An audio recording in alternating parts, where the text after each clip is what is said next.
What happens when there's outbreaks on social media? There's usually some wacky stories, right, that are always the fun ones.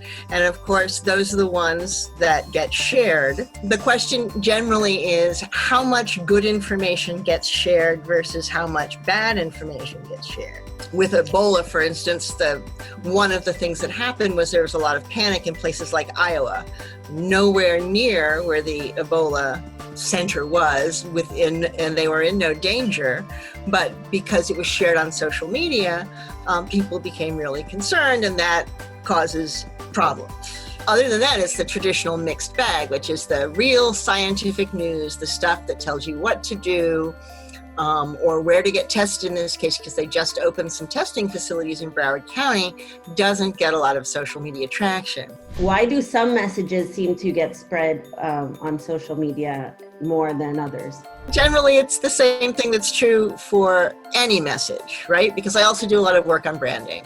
And if you want a message to get engagement, it has to serve some purpose for the people who are sharing it. People share because it is a part of this represents a part of their identity.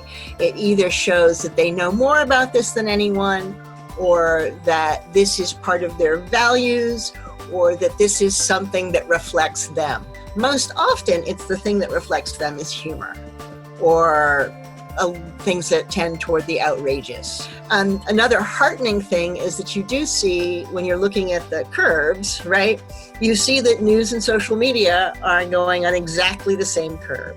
There's not a lot of difference. And that suggests that the news is bringing attention to something that social media is then reacting to, and not reacting to in a false way, not putting out a false narrative.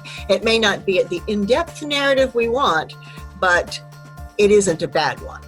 What do you think we should be learning about media or social media or science communication with this whole experience? I think we'll ultimately learn the most when it's over, and when we can really look and see what things worked and what things didn't. We, being a science community, have not figured out how to properly use influencers. For instance, I think we don't do enough outreach with influencers who are, in the end, the people who drive a lot of the social media conversation.